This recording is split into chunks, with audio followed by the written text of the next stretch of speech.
পর্ব 01। বড় বোনকে দেখতে এসে ছোট বোনকে পছন্দ করেছে পাত্রপক্ষ। এই নিয়ে বাড়িতে হুলস্থুল কাণ্ড বেঁধে গেল।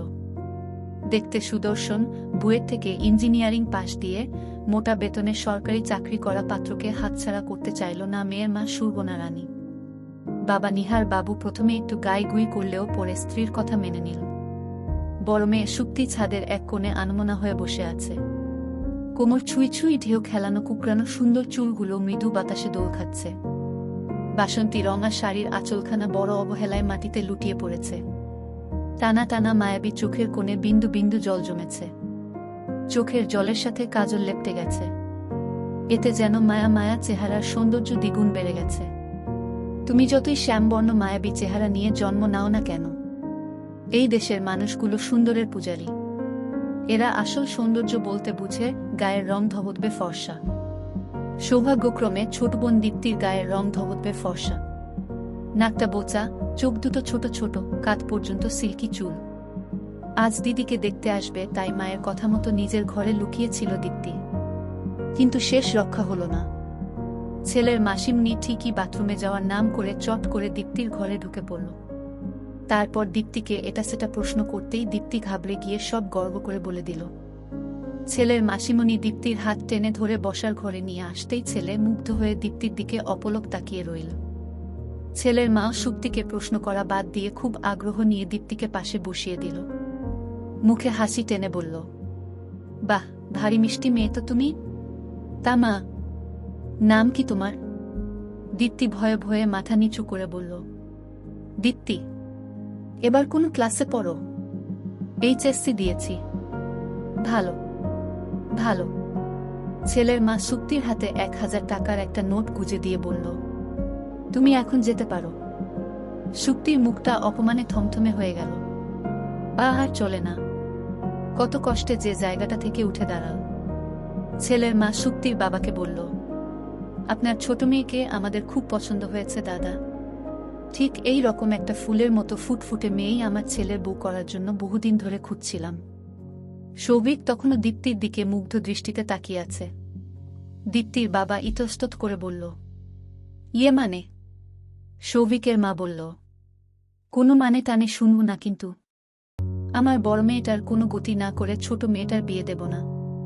পাত্রের মাসিমণি বলল, দেখেন দাদা, এখন যুগ পাল্টেছে। ছোট বোনেরও আগে বিয়ে হয়, এটা কোনো সমস্যা না। শুভ দিনক্ষণ দেখে আগে আপনার ছোট মেয়েটার বিয়ে হোক, তারপর না হয় বড় মেয়েকে ভালো পাত্র দেখে বিয়ে দিবেন। তাছাড়া যে বাজার পড়েছে, একসাথে তো দুটো মেয়ের বিয়ে দেওয়া সম্ভব না। সব কথাই সুপ্তির কানে গেল। মনটা বিতৃষ্ণায় ভরে গেল। মাকে ডেকে বলল, আমাকে নিয়ে চিন্তা করতে হবে না মা। ছেলেকে পছন্দ হলে দীপ্তিকে এখানেই বিয়ে দিয়ে দাও। সুরবনা রানী ইতস্তত করে বলল, বড় বোন রেখে ছোট বোনকে বিয়ে দিলে লোকে কি বলবে? আমার বিয়ের জন্য তো এই পাত্র এতদিন তোমার ছোট মেয়ের জন্য অপেক্ষা করবে না। তোমাদের ভাষায় ভালো পাত্র হাতছাড়া হলে পরে তোমরাই দোষারোপ করবে আমাকে। সুরবনা রানী মেয়ের মাথায় হাত রেখে বলল, এভাবে বলছিস কেন মা? সুপ্তি সে কথায় উত্তর দিল না। বলল, মা, আমি ছাদে যাচ্ছি, তোমরা এই ফাঁকে বিয়ের পাকা কথা সেরে ফেলো। মাকে আর কোনো কথা বলার সুযোগ না দিয়ে সুপ্তি ব্যস্ত পায়ে ছাদে চলে গেল। সৌভিকের মাসিমণি সৌভিকের মাকে ফিসফিস করে বলল, ভাগ্যিস আমি বাথরুমে যাওয়ার বাহানায় পুরো বাসাটা ঘুরে দেখেছিলাম, তা না হলে এত সুন্দর মেয়েটা হাতছাড়া হয়ে যেত। সৌভিকের মা সুমিত্রা বলল, এই বৈশাখেই ভালো দিনক্ষণ দেখে আমি ওদের 4 হাত এক করে দিতে চাই দাদা। নিহারবাবু স্ত্রীর দিকে চোখ তুলে তাকাল। তিনি ইশারায় রাজি হয়ে যেতে বলল। তারা আগেই খোঁজ খবর নিয়ে দেখেছে। ছেলে বড় চাকরি করে। মানিকগঞ্জ সদরে নিজেদের 5তলা ফ্ল্যাট বাসা আছে। ছেলেরা 1 ভাই 4 বোন। বোন 4 জনের বিয়ে হয়ে গেছে। শুধু বাড়িতে দীপ্তি শ্বশুর শাশুড়ি নিয়ে থাকবে। ভাগ্য ভালো হলে ছেলে যেখানে জব করে সেখানেও নিয়ে যেতে পারে দীপ্তিকে। এরকম সোনার টুকরো পাত্র হাতছাড়া করা ঠিক হবে না। তাছাড়া বড় মেয়ে সুপ্তিরও দেখতে শুনতে ভালো আর খুব গুণবতী ও ভদ্র। ওর জন্য খুঁজলে ভালো ছেলে পাওয়া ব্যাপার না। আপাতত ছোট মেয়েটার বিয়ে হোক, পরে সময় করে বড় মেয়ের বিয়ে দেওয়া যাবে। পাত্রপক্ষ আশীর্বাদের দিনক্ষণ পাকা করে দীপ্তির কপালে হলুদ ছুঁয়ে মিষ্টিমুখ করে চলে গেল। সুপ্তি ধীরে ধীরে ছাদ থেকে নেমে নিজের ঘরে চলে গেল। মা কত করে রাতে খাওয়ার জন্য ডাকল। সুপ্তি সাড়া দিল না। সুপ্তির কেমন অদ্ভুত কষ্ট হচ্ছে। আয়নায় নিজের চেহারা খুঁটিয়ে খুঁটিয়ে দেখল সুপ্তি। সুপ্তির প্রতিবিম্ব যেন ওকে আজ উপহাস করছে। গায়ের রংটা আর একটু সুন্দর হলে কি এমন ক্ষতি হতো? অন্তত পাত্রপক্ষের সামনে এভাবে অপদস্থ হতে হতো না। দীপ্তির কেমন মিশ্র অনুভূতি হচ্ছে। এক মন দিদির জন্য দুঃখ অনুভব করছে, আর এক মন এত ভালো ঘরে বিয়ে হবে দেখে খুশিতে ডগমগ। আসলে দীপ্তির পড়তে ভালো লাগে না। বিয়ে হলেই পড়া থেকে চিরতরে মুক্তি মিলবে। দিদিটা তো প্রচুর পড়ুয়া, বইয়ের ভেতর সারাক্ষণ মুখ গুজে থাকে। ওর কি মাথা ব্যথা করে না? সুপ্তিকে পড়তে দেখলেও দীপ্তির আজকাল খুব মাথা ব্যথা হয়। তাছাড়া ছোটবেলা থেকেই গায়ের রং সুন্দর দেখে মায়ের আদরটা বেশি পেয়েছে দীপ্তি। কখনো কোনো কাজ করতেও দিত না মা। বিছানায় শুতেই সৌভিকের চেহারা চোখের পাতায় ভেসে উঠল।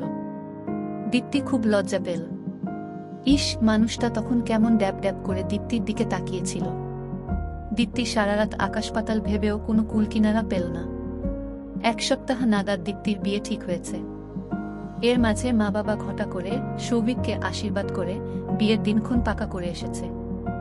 একদিন সকালে কোচিং শেষে রাস্তায় নামতেই দীপ্তি দেখল সৌভিক বাইকে হেলান নিয়ে দাঁড়িয়ে আছে। পরনে কালো কালারের শার্ট, চোখে কালো সানগ্লাস। দীপ্তি অসময়ে সৌভিককে দেখে শুকনো ঢোক গিল। রাস্তার অপোজিটে সৌভিককে দেখে খুব লজ্জা লাগছে, আবার ভালোও লাগছে। সৌভিক দীপ্তিকে দেখে বাইক স্টার্ট দিল। দীপ্তির সামনে জোরে ব্রেক কষে বলল, আমায় দেখে পালিয়ে যাচ্ছ বুঝি? দীপ্তির বুকের ধুকপুকানি বেড়ে গেল। এভাবে টলিউডের নায়কের মতো এন্ট্রি নিলে ক্রাশ না খেয়ে থাকা যায়। দীপ্তির বান্ধবীরা ফিসফিস করে বলল, ছেলেটা কে রে দীপ্তি? সৌভিক হেসে দিল। ভ্রুজোড়া নাচিয়ে বলল, তুমি ওদের বলনি কেন দীপ্তি? আমি কে? দীপ্তি ঘাবড়ে গেল। সৌভিক বলল, চলো কাছে কোথাও ঘুরে আসি। দীপ্তি সাহস পেল না। সৌভিক বলল, একা যেতে ভয় পাচ্ছ? ওকে, নো প্রবলেম, তোমার দিদিকে ডেকে নাও। দীপ্তি সুপ্তিকে ফোন দিয়ে বলল, দিদি, আমার কোচিং সেন্টারের সামনে একটু আসতে পারবি? কেন? আয় না প্লিজ। সুপ্তি বিরক্ত হয়ে বলল, অনেক কাজ পড়ে আছে, আমি এখন যেতে পারবো না। সৌভিক বলল, আমাকে ফোনটা দাও, আমি কথা বলি। দীপ্তি ফোনটা সৌভিকের হাতে দিয়ে দিতেই সৌভিক বলল, ভয় পাচ্ছেন? আপনি কে? আমি দীপ্তির হবু বর।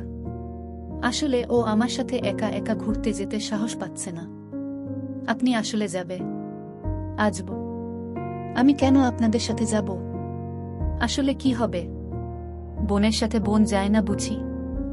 সরি, অন্যের বোন কি করে জানি না, তবে আমি যেতে পারবো না। আপনার সাথে আমার বিয়ে ভেঙে দীপ্তির সাথে বিয়ে ঠিক হয়েছে বলে আপনি কি কোনোভাবে আমাদের জেলাস ফিল করছেন? অদ্ভুত কথা বলছেন তো আপনি। সাহস থাকলে আসুন তবে। আমার সাহস আছে কি নেই আপনাকে দেখতে হবে না। অয়থা ঘুরে বেরিয়ে নষ্ট করার মতো সময় আমার কাছে নেই। সরি। কথাটা বলেই সুপ্তি ফোনের লাইনটা কেটে দিল। অপমানে সৌভিকের মুখটা থমথমে হয়ে গেল। টিস্যু দিয়ে কপালের ঘাম মুছে নিয়ে সৌভিক বলল, তুমি আমার সাথে ঘুরতে যাবে কি যাবে না? দীপ্তির খুব কান্না পেল। বিয়ে ঠিক হয়েছে, 7 দিনও হয়নি। মানুষটা কেমন দীপ্তির ব্যাপারে অধিকার ফলানোর চেষ্টা করছে। দিদিটার সবকিছুতেই বাড়াবাড়ি। এলে কি এমন ক্ষতি হতো? দীপ্তির বোঝা হয়ে গেছে। দিদিটা হিংসে থেকেই মানুষটার সাথে অমন রুক্ষ ব্যবহার করল। দীপ্তি বুক চিরে দীর্ঘশ্বাস ফেলে সৌভিকের বাইকের পেছনে উঠে বসল। সৌভিক একটানে একটা নামিদামি কফিশপের সামনে গিয়ে থামাল। দীপ্তির বাম হাত চেপে ধরে একটা কফিশপের ভেতরে ঢুকে কোনার টেবিলে গিয়ে বসল। বলল, তোমার দিদি কি বড় অহংকারী, নাকি হিংসা থেকে আমার সাথে খারাপ ব্যবহার করল? দীপ্তি কি বলবে ভেবেই পেল না।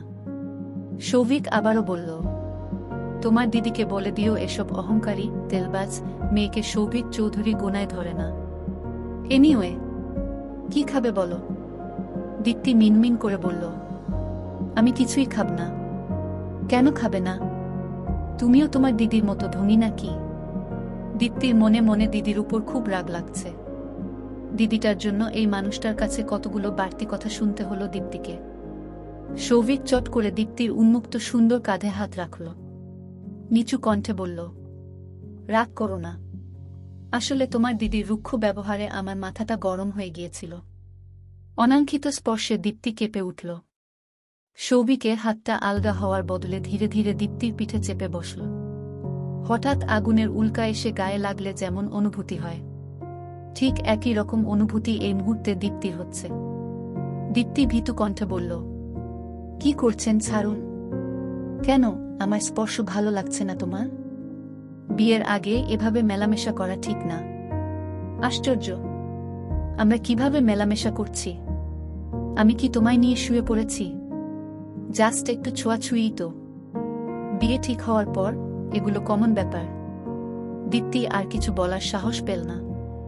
তবে সৌভিকের হাত দীপ্তির গলা বেয়ে ধীরে ধীরে নিচের দিকে নামছে। দীপ্তির এত লজ্জা লাগছে, ইচ্ছে করছে মাটির সাথে মিশে যেতে।